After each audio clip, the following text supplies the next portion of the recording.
പ്രതിപക്ഷ നേതാവ് രാഹുൽ ഗാന്ധിയുടെ മറ്റൊരു വോട്ട് ചോരി പ്രസ് കോൺഫറൻസ് ഇന്ന് നടക്കുകയുണ്ടായി. അതിനെക്കുറിച്ചുള്ള ചർച്ചകളാണ് മാധ്യമങ്ങളിലും മറ്റുമൊക്കെ നിരന്തരം നിറഞ്ഞുകൊണ്ടിരിക്കുന്നത്. ഇത്തവണ എച്ച് ഫയൽസ് എന്ന പേരിലാണ് പ്രസ് കോൺഫറൻസ് നടന്നത്.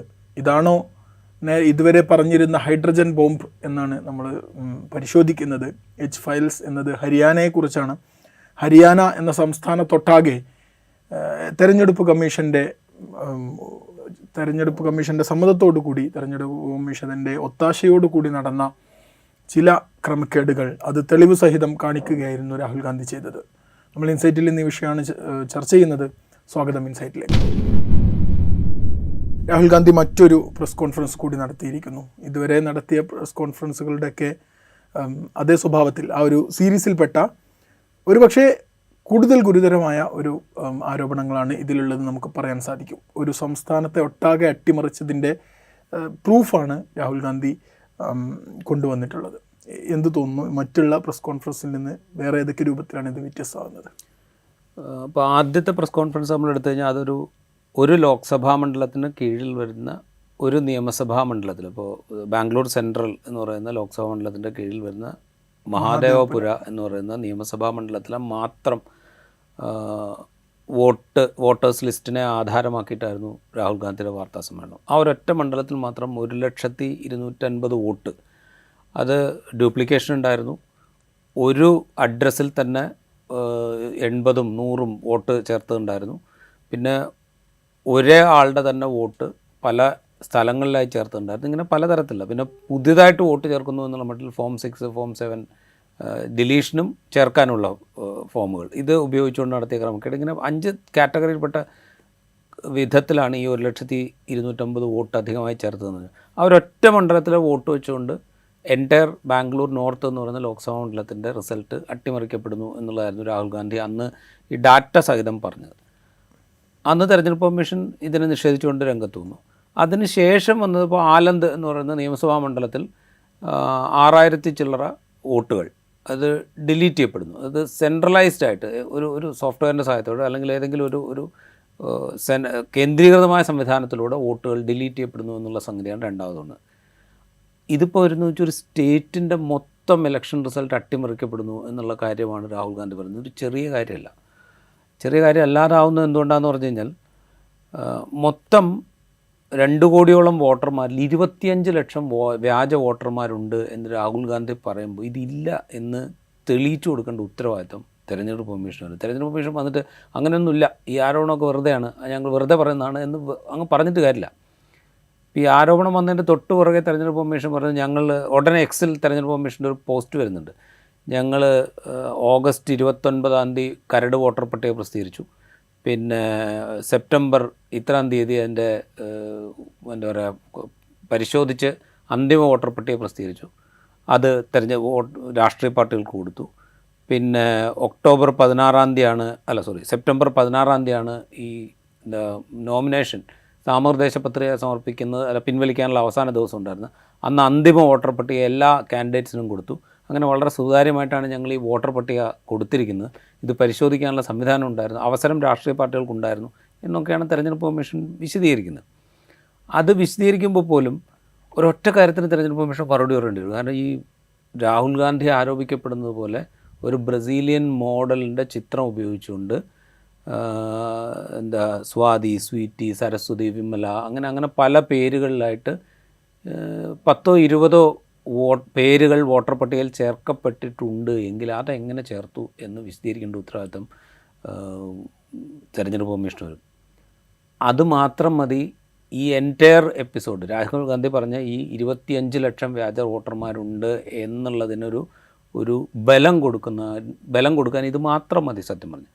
അപ്പോൾ 25 ലക്ഷം വോട്ടർമാരെ അധികമായി ചേർത്തിട്ടുണ്ട് അല്ലെങ്കിൽ ക്രമവിരുദ്ധമായി ചേർത്തിട്ടുണ്ട് എന്ന് വന്നു കഴിഞ്ഞാൽ ആ ഒരു സ്റ്റേറ്റിലെ എൻറ്റയർ ഇലക്ഷൻ പ്രക്രിയ ഹാക്ക് ചെയ്യപ്പെട്ടു എന്നാണ് എൻ്റെ അർത്ഥം.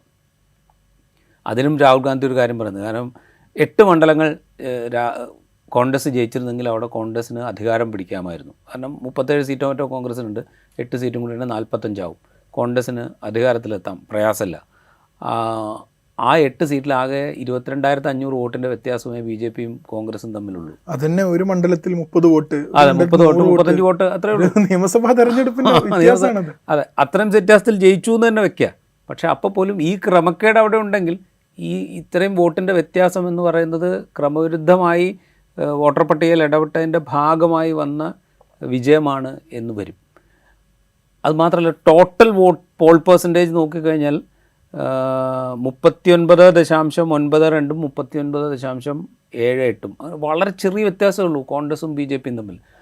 രാഹുൽ ഗാന്ധിയുടെ കണക്കിൽ തന്നെ 1.25 ലക്ഷം വോട്ടിൻ്റെ വ്യത്യാസമേ ഉള്ളൂ കോൺഗ്രസും BJPയും. അവിടെയാണ് ഈ 37-48 എന്ന റിസൾട്ട് വരുന്നത്. അപ്പോൾ ഇത് എൻറ്റയർ പ്രോസസ്സ് അട്ടിമറിക്കപ്പെടുകയാണെങ്കിൽ എങ്ങനെയാണ് തെരഞ്ഞെടുപ്പ് കമ്മീഷൻ്റെ ഒത്താശയില്ലാതെ ഇത് നടക്കുക? ഇത്രയും വലിയൊരു ഇറഗുലാരിറ്റി നടക്കണമെങ്കിൽ നമുക്ക് ഏതെങ്കിലും ഒരു മണ്ഡലത്തിൽ 10-20 വോട്ട് അധികം ചേർക്കുന്നത് പോലെയോ, അല്ലെങ്കിൽ ഏതെങ്കിലും ഒരു മണ്ഡലത്തിലെ കുറച്ച് വോട്ടർമാർ മറ്റൊരു മണ്ഡലത്തിലൂടെ പേര് ചേർത്ത് വോട്ട് ചെയ്യണമാതിരി അല്ലല്ലോ ഇത് രാഹുൽ ഗാന്ധി ആക്ഷേപിക്കുന്ന പ്രശ്നം. 10-25 ലക്ഷം വോട്ടർമാരുടെ കാര്യമാണ്. അപ്പോൾ ഇതൊരു വലിയ ഗുരുതരമായ പ്രശ്നമാണ്. അപ്പോൾ ഇത് ഒരു ലോക്സഭാ മണ്ഡലത്തിലോ ഏതെങ്കിലും ഒരു നിയമസഭാ മണ്ഡലത്തിലോ മാത്രം നടക്കുന്നൊരു പ്രക്രിയയല്ല, മറിച്ച് ഇത് ഒരു സംസ്ഥാനത്തെ ഫലം പോലും അട്ടിമറിക്കാൻ പാകത്തിലേക്ക് പണി നടക്കുന്നു എന്നുള്ളതാണ് നമുക്ക് നമ്മളുടെ മുമ്പിലേക്ക് വരുന്നൊരു വിവരം. ഇതിന് കൃത്യമായിട്ടുള്ളൊരു മറുപടി തെരഞ്ഞെടുപ്പ് കമ്മീഷൻ കൊടുക്കേണ്ടി വരും. ഇതിങ്ങനെ നേരത്തെ പറഞ്ഞ പോലെ ഇതൊരു മണ്ഡലത്തിലല്ലേ, അല്ലെങ്കിൽ ഏതെങ്കിലും ഒരു സ്ഥലത്തെ അല്ലേ, ഇത് 6000 വോട്ടിൻ്റെ അല്ലേ, ഇങ്ങനെ പറഞ്ഞ് നിൽക്കാൻ പറ്റാത്തൊരു സിറ്റുവേഷനിലേക്കാണ് രാഹുൽ ഗാന്ധി കാര്യങ്ങളെ കൊണ്ടെത്തിച്ചിരിക്കുന്നത്. ഇപ്പോൾ നമ്മൾ പറഞ്ഞു ഇലക്ഷൻ കമ്മീഷൻ ഇതിൽ ഉത്തരവാദിത്തമുണ്ട്. ഇപ്പോൾ ഏറ്റവും ചുരുങ്ങിയത് ഈ ബ്രസീലിയൻ മോഡൽ അങ്ങനെ ആരുടെയെങ്കിലുമൊക്കെ ഒരു ഫോട്ടോ എടുത്തിട്ട് ഇങ്ങനെ വോട്ട് ചേർക്കാൻ പറ്റുമോ എന്നുള്ളൊരു അടിസ്ഥാന ചോദ്യമെങ്കിലും ഇലക്ഷൻ കമ്മീഷൻ നേരിടേണ്ടി വരും എന്ന് നമ്മൾ പറഞ്ഞു. പക്ഷേ നമ്മളിപ്പോൾ ഈ വോട്ട് ചോരി സീരീസിലുള്ള ഈ പത്രസമ്മേളനങ്ങളും ഈ ആരോപണങ്ങളും ഒക്കെ ഉന്നയിച്ചതിന് ശേഷവും ഇലക്ഷൻ കമ്മീഷൻ എന്താണ് ചെയ്യുന്നത് നമ്മൾ കാണുന്നുണ്ട്. ഇന്നും സ്വാഭാവികമായി നമ്മൾ പ്രതീക്ഷിച്ചത് ഇലക്ഷൻ കമ്മീഷൻ എക്സിലൂടെ പോസ്റ്റ് ചെയ്തിട്ടുള്ളൂ ഈ വാർത്താസമ്മേളനത്തിൻ്റെ ഇടയിൽ തന്നെ, അല്ലെങ്കിൽ കഴിഞ്ഞ തൊട്ടുടൻ. അപ്പോൾ ഈ ഒരു ആറ്റിറ്റ്യൂഡ്, ഇലക്ഷൻ കമ്മീഷൻ്റെ ആറ്റിറ്റ്യൂഡ് ഇതിന് മാറാൻ സാധ്യതയുണ്ട്. അതല്ലെങ്കിൽ അതിനെ കൂടി മാറ്റിയെടുക്കാനുള്ള ശക്തമായൊരു നടപടി അവിടെയാണ് ഒരു പ്രശ്നം. അതാണ് ഞാൻ പറഞ്ഞത്. ഇപ്പോൾ ഒരു മണ്ഡലത്തിലെ വിവരം വെച്ചുകൊണ്ട് ഡാറ്റ വെച്ചുകൊണ്ടാണല്ലോ ഈ വാർത്താ സമ്മേളനം നടത്തുന്നത്. ഇതിപ്പോൾ രാഹുൽ ഗാന്ധി പറയുന്നത് 100% ശരിയാണ് എന്ന് നമ്മൾ സമ്മതിക്കേണ്ട, അല്ലെങ്കിൽ നമ്മൾ വിശ്വസിക്കേണ്ട, ആരും വിശ്വസിക്കേണ്ട. രാഹുൽ ഗാന്ധി ഒരു ആക്ഷേപം ഉന്നയിക്കുന്നു, ഇത്രയും ക്രമക്കേട് നടന്നിട്ടുണ്ട്, ഇന്ന വിധത്തിലാണ്. ഞാൻ നിങ്ങളുടെ ഡാറ്റ ഉപയോഗിച്ചുകൊണ്ടാണ് ഇത് പറയുന്നത്, അതായത് ഇലക്ഷൻ കമ്മീഷൻ്റെ വോട്ടർ പട്ടിക ഉപയോഗിച്ചുകൊണ്ടാണ് ഞാനിത് പറയുന്നത്. അങ്ങനെ അല്ല എന്ന് ഈ ഡാറ്റ വെച്ചുകൊണ്ട് പറയേണ്ട ഉത്തരവാദിത്വം ഇലക്ഷൻ കമ്മീഷനുണ്ടല്ലോ. ഇപ്പോൾ ഒരിടത്ത് പറഞ്ഞു, ഇപ്പോൾ ബാംഗ്ലൂർ സെൻട്രൽ ലോക്സഭാ മണ്ഡലത്തിന് കീഴിൽ വരുന്ന ഒരു നിയമസഭാ മണ്ഡലത്തിലെ കാര്യം പറഞ്ഞു, അല്ലെങ്കിൽ കർണാടകത്തിലെ വേറൊരു നിയമസഭാ മണ്ഡലത്തിലെ കാര്യം പറഞ്ഞു.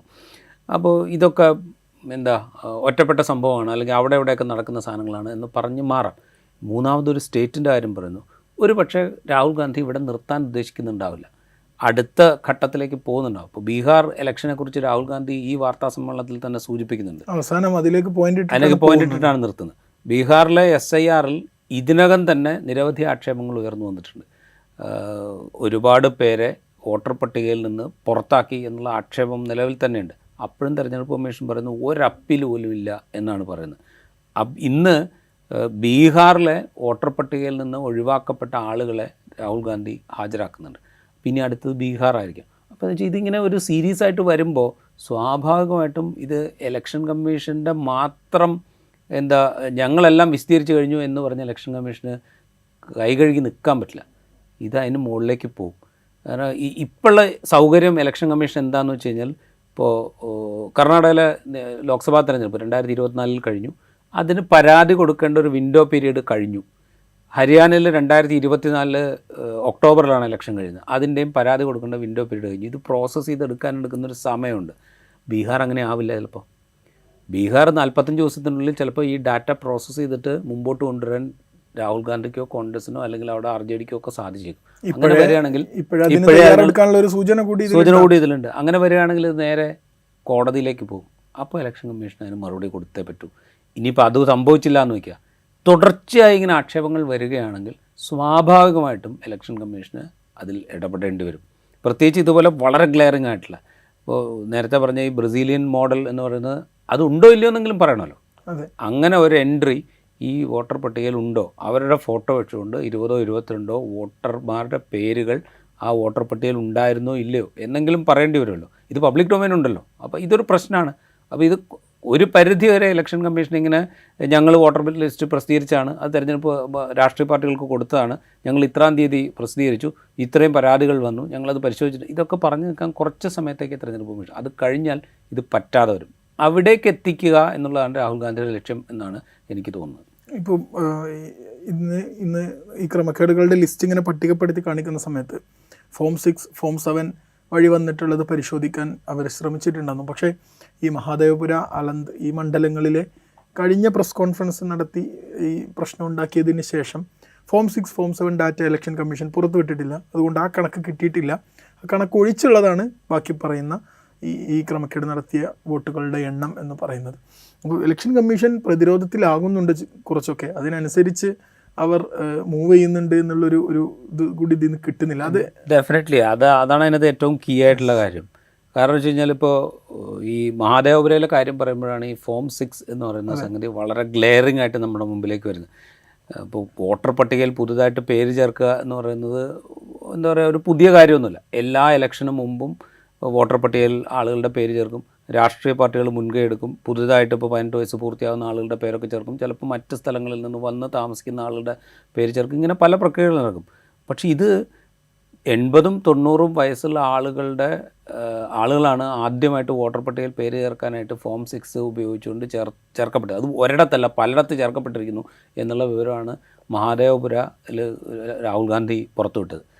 അപ്പോൾ തെരഞ്ഞെടുപ്പ് കമ്മീഷൻ അടുത്ത ഘട്ടം എന്താ ചെയ്യുന്നത്? ഈ ഫോം 6, ഫോം 7 ഇത് രണ്ടും, അതായത് രണ്ടാമത്തെ ഡിലീഷനായിരുന്നു. അതായത് ആലന്തിൽ കേന്ദ്രീകൃതമായി വോട്ടർ പട്ടികയിൽ നിന്ന് ആളുകളെ ഡിലീറ്റ് ചെയ്ത വിവരമാണ് രാഹുൽ ഗാന്ധി പറഞ്ഞത്. അപ്പോൾ ഈ രണ്ട് ഓപ്ഷനും ഇനി പുറത്തുവിടണ്ട എന്ന് തെരഞ്ഞെടുപ്പ് കമ്മീഷൻ തീരുമാനിക്കുകയാണ്. ഫോം 6 പ്രകാരമുള്ളതും ഫോം 7 പ്രകാരമുള്ളതും ഇനി അതായത് പുതുതായി ചേർത്തവരുടെ കാര്യവും വോട്ടർ പട്ടികയിൽ നിന്ന് ഡിലീറ്റ് ചെയ്ത ആളുകളുടെ വിവരവും പുറത്ത് കൊടുക്കണ്ട, അല്ലെങ്കിൽ ആർക്കും കൊടുക്കണ്ട, ഇനിയിപ്പോൾ അത് വിവരാവകാശ പ്രകാരം അപേക്ഷിച്ചാലും കൊടുക്കണ്ട എന്ന് തെരഞ്ഞെടുപ്പ് കമ്മീഷൻ തീരുമാനിക്കും. അങ്ങനെ തീരുമാനിക്കുമ്പോൾ തന്നെ എത്ര അതാര്യമായിട്ടാണ് തെരഞ്ഞെടുപ്പ് കമ്മീഷൻ പ്രവർത്തിക്കുന്നത് എന്നുള്ളതിൻ്റെ ഒരു എക്സാമ്പിളാണ്. എങ്ങനെയാണ് ക്രമക്കേട് കണ്ടുപിടിക്കാനുള്ള ശ്രമങ്ങൾ നടക്കുന്നത്, അതിനെ പ്രതിരോധിക്കുക എന്നുള്ള പണിയാണ് തെരഞ്ഞെടുപ്പ് കമ്മീഷൻ ഇപ്പം ചെയ്തുകൊണ്ടിരിക്കുന്നത്. ഇതിൻ്റെ ഒരു എക്സ്റ്റൻഷനാണ് നമ്മൾ SIR ആയിട്ട് ബീഹാറിൽ കാണുന്നതെന്ന് വേണമെങ്കിൽ നമുക്ക് പറയാം. കാരണം വെച്ച് കഴിഞ്ഞാൽ ഇതിപ്പോൾ കർണാടകയിലും ഹരിയാനയിലൊക്കെ നടക്കുന്നത് തെരഞ്ഞെടുപ്പിന് തൊട്ട് മുമ്പുള്ള വോട്ടർ പട്ടിക പുനഃക്രമീകരണത്തിൻ്റെ ഭാഗമായിട്ടുള്ള തട്ടിപ്പുകളോ മറ്റോ ആണ് നമ്മൾ ഈ കണ്ടുകൊണ്ടിരിക്കുന്നത്. ബീഹാറിലെന്ന് വെച്ചാൽ ഇത് വളരെ സെൻട്രലൈസ്ഡ് ആയിട്ട് ഒരു ഓപ്പറേഷൻ വഴി അതങ്ങ് നടക്കുകയാണ്. അതേ ഓപ്പറേഷൻ ഇപ്പോൾ കേരളം, ബംഗാൾ, തമിഴ്നാട്, പുതുച്ചേരി തുടങ്ങിയ സംസ്ഥാനങ്ങളിലേക്ക് വ്യാപിപ്പിക്കുകയാണ് ചെയ്തിരിക്കുന്നത്. അപ്പോൾ ഇത് കഴിഞ്ഞ് കഴിഞ്ഞാൽ വളരെ ഞങ്ങളിങ്ങനെ വളരെ സൂക്ഷ്മമായിട്ടുള്ള പരിശോധന നടത്തി അതിൻ്റെ അടിസ്ഥാനത്തിൽ വോട്ടർ പട്ടിക തയ്യാറാക്കി എന്ന് വേണമെങ്കിൽ അവകാശപ്പെടാം, മറിച്ചും അവകാശപ്പെടാം. അതായത് ഇങ്ങനെയുള്ള ക്രമക്കേടുകളെക്കുറിച്ചുള്ള ആക്ഷേപങ്ങൾ വന്നതുകൊണ്ടാണ് ഞങ്ങൾ ബീഹാറിൽ ഇത് ചെയ്തത് എന്ന് വേണമെങ്കിൽ അവർക്ക് പറയാം. പക്ഷേ ജീവിക്കുന്ന തെളിവുകളായിട്ട് വോട്ടർ പട്ടികയിൽ നിന്ന് പുറത്താക്കപ്പെട്ട മനുഷ്യന്മാരെങ്ങനെ എണീറ്റ് വന്ന് പറഞ്ഞു കഴിഞ്ഞാൽ അവിടെ തെരഞ്ഞെടുപ്പ് കമ്മീഷൻ പെട്ടു. അപ്പോൾ ഇതും ഏത് വിധത്തിലാണോ ഭരണകൂടത്തിൻ്റെ താല്പര്യങ്ങൾ നടപ്പാക്കി കൊടുക്കേണ്ടത് ആ വിധത്തിൽ തെരഞ്ഞെടുപ്പ് കമ്മീഷൻ പ്രവർത്തിക്കുന്നു. അത് SIRലാണെങ്കിലും മുൻകാലത്ത് നടത്തിയ ഓപ്പറേഷൻ, അതിൻ്റെ തെളിവുകളാണ് നമ്മുടെ മുമ്പിലേക്ക് വരുന്നത്. ഇതിനി ഏതൊക്കെ ലെവലിലേക്കാണ് ഇത് പോവുക എന്ന് നമുക്ക് പറയാൻ പറ്റില്ല. അത് കൂടുതൽ വരുമ്പോഴായിരിക്കും നമ്മൾ ഏത് വിധത്തിലാണ് നമ്മളുടെ ജനാധിപത്യ പ്രക്രിയയെ തെരഞ്ഞെടുപ്പ് കമ്മീഷനെ ഉപയോഗിച്ചുകൊണ്ട് അട്ടിമറിച്ചത് എന്ന് നമുക്ക് മനസ്സിലാവുള്ളൂ. ഒരു പരിധി കഴിഞ്ഞാൽ ഇതിൽ ജുഡീഷ്യറിക്ക് ഇടപെടാതിരിക്കാനും പറ്റില്ല. ഇപ്പോൾ SIRൽ ഒരു ഇത് തൽക്കാലം ഇത് നടക്കട്ടെ, ഇതിൽ ക്രമവിരുദ്ധമായ സംഗതികളുണ്ടെങ്കിൽ ഇത് മുഴുവൻ ഞങ്ങൾ റദ്ദാക്കും എന്ന് പറഞ്ഞ് ജുഡീഷ്യറി അവിടെ നിൽക്കുന്നുണ്ട്. അപ്പോൾ ഇതിൻ്റെ ബീഹാർ തെരഞ്ഞെടുപ്പ് കഴിഞ്ഞാൽ അതിൻ്റെ വിവരങ്ങൾ കൂടുതൽ പുറത്തേക്ക് വരികയാണെങ്കിൽ അവിടെ ജുഡീഷ്യറിക്ക് ഇടപെടാതിരിക്കാൻ പറ്റില്ല. ഈ ക്രമക്കേടൊക്കെ നടക്കുന്നുണ്ട്. ഈ ക്രമക്കേട് പിടിക്കപ്പെടാതിരിക്കാനുള്ള ചില ശ്രദ്ധ അതും ഇന്ന് രാഹുൽ ഗാന്ധി പറയുന്നുണ്ട്. ചില വീടുള്ളവർക്ക് തന്നെ ഹൗസ് നമ്പർ 0 കൊടുക്കുന്നു, അതായത് മൾട്ടിപ്ലിക്കേഷൻ വന്ന സാഹചര്യത്തിൽ.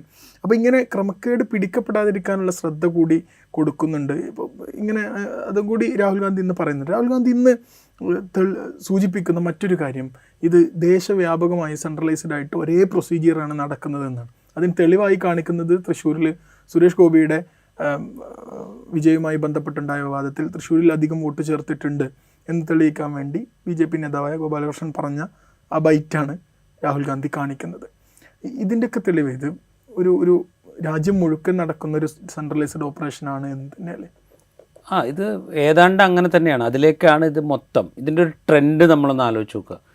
കർണാടകയിൽ അങ്ങനെയാണ്. കർണാടകത്തിലെ ലോക്സഭാ മണ്ഡലത്തിന് കീഴിൽ വരുന്ന ഒരു നിയമസഭാ മണ്ഡലത്തിൽ അങ്ങനെ നടക്കുന്നു. അത് മാത്രം ഇതൊരു സെലക്ഷൻ ഉണ്ട് അതിനകത്ത്. ആ ലോക്സഭാ മണ്ഡലത്തിൻ്റെ റിസൾട്ടിനെ മൊത്തം അട്ടിമറിക്കുന്നത് ആ ഒരൊറ്റ നിയമസഭാ മണ്ഡലത്തിൽ നടത്തിയ ക്രമക്കേടാണ്. അപ്പോൾ ഇതെവിടെയാണ് ഈ ഓപ്പറേഷൻ നടക്കേണ്ടത് എന്ന് വളരെ സൂക്ഷ്മമായി മനസ്സിലാക്കി അതങ്ങനെയാണ് ചെയ്യുന്നത്. അല്ലാതെ ഒരു ലോക്സഭാ മണ്ഡലത്തിലെ മൊത്തത്തിലല്ല ചെയ്യുന്നത്.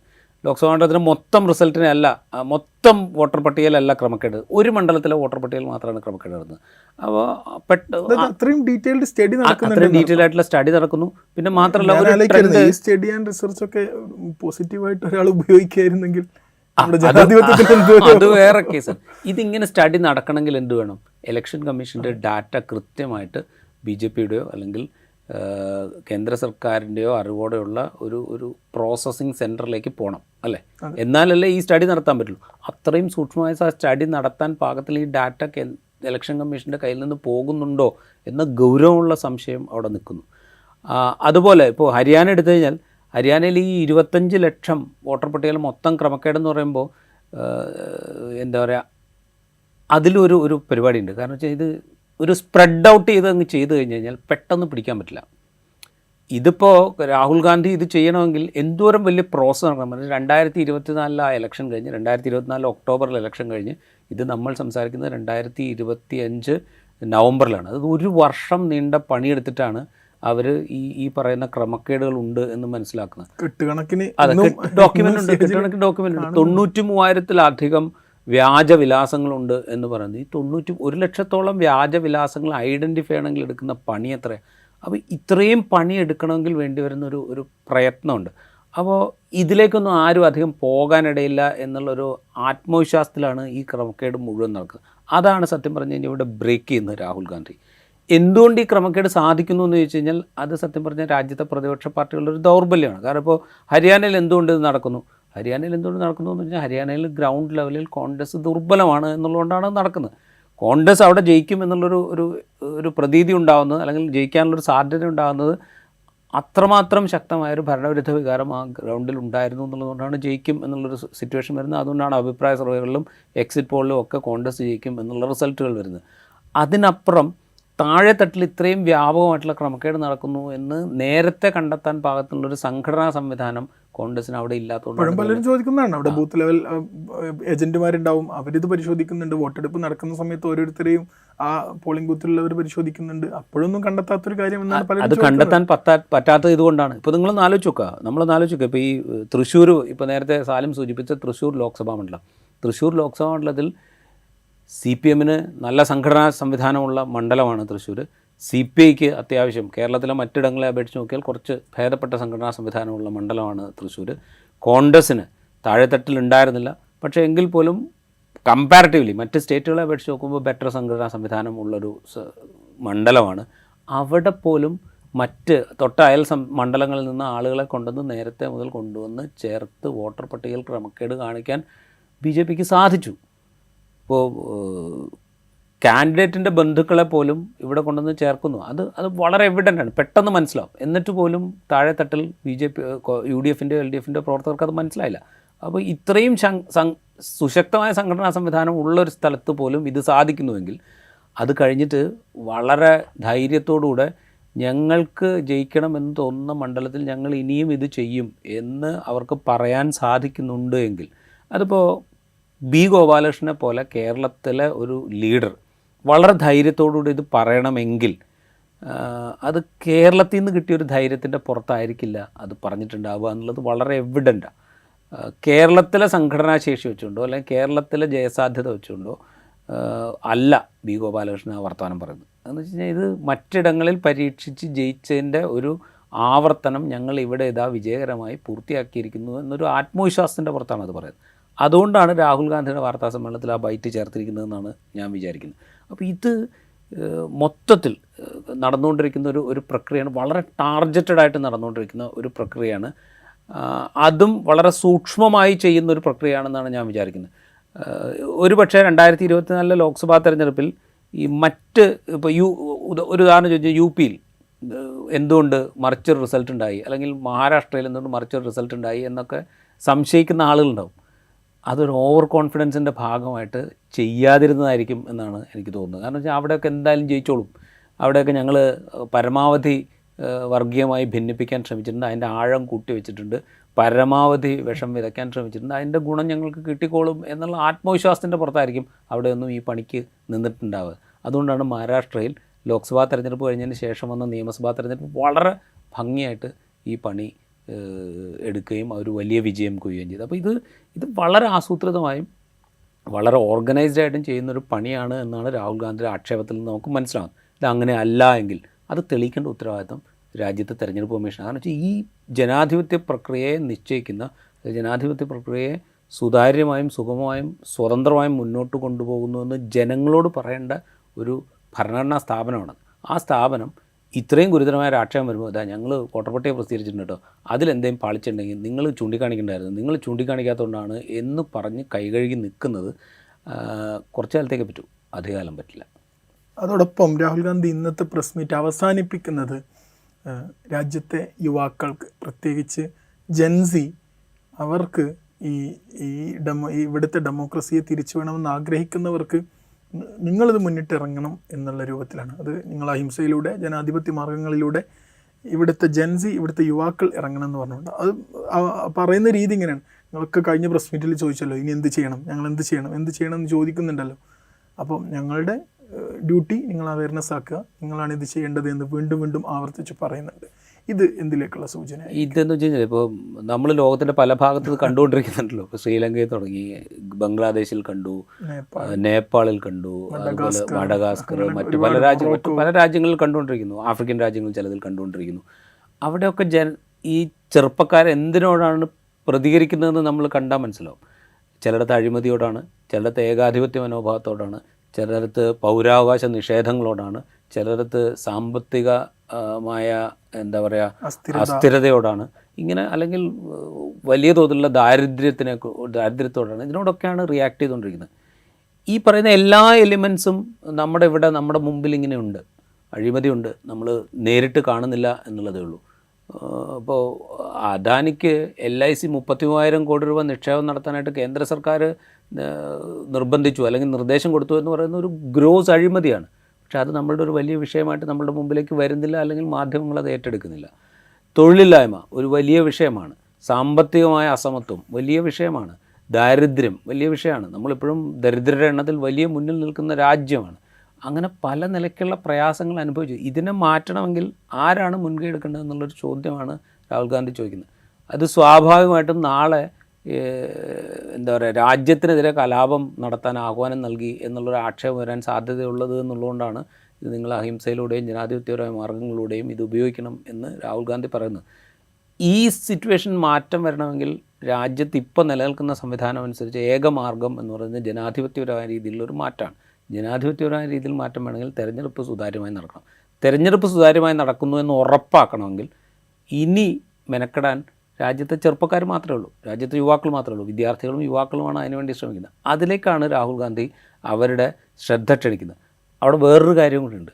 ഈ വിദ്യാർത്ഥികളെയും ചെറുപ്പക്കാരെയും എന്തുകൊണ്ട് ക്ഷണിക്കുന്നു എന്ന് ചോദിച്ചു കഴിഞ്ഞാൽ അവർ തെരുവിലിറങ്ങി സമരം ചെയ്യാൻ വേണ്ടി മാത്രമല്ല, ഈ പറയുന്ന ക്രമക്കേടുണ്ടല്ലോ അത് കണ്ടുപിടിക്കുന്നതിന് ഈ യുവാക്കളും വിദ്യാർത്ഥികൾക്കും പുതിയ സാങ്കേതികവിദ്യ ഉപയോഗിച്ചുകൊണ്ട് ഒരുപാട് കോൺട്രിബ്യൂട്ട് ചെയ്യാൻ പറ്റും. അപ്പോൾ അതിലേക്ക് നിങ്ങളുടെ ഒരു സഹായം വേണം എന്നുകൂടിയാണ് രാഹുൽ ഗാന്ധി പറഞ്ഞു വയ്ക്കുന്നതെന്നാണ് ഞാൻ മനസ്സിലാക്കുന്നത്.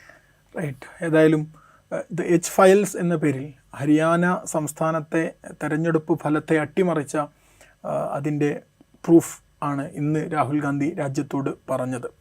ഇതാണോ രാഹുൽ ഗാന്ധി പറഞ്ഞിരുന്ന ഹൈഡ്രജൻ ബോംബ് എന്ന് ചോദിച്ചാൽ അത് ഈ ഒരു വാർത്താ സമ്മേളനാനന്തരം ഇനി എങ്ങനെ ചർച്ചകൾ വികസിക്കുന്നു, തെരഞ്ഞെടുപ്പ് കമ്മീഷൻ്റെ പ്രതികരണം എന്തായിരിക്കും, ഇതിനോട് BJP എടുക്കുന്ന, സർക്കാർ വൃത്തങ്ങൾ എടുക്കുന്ന രാഷ്ട്രീയ പ്രതികരണങ്ങൾ എല്ലാം അനുസരിച്ചിരിക്കും.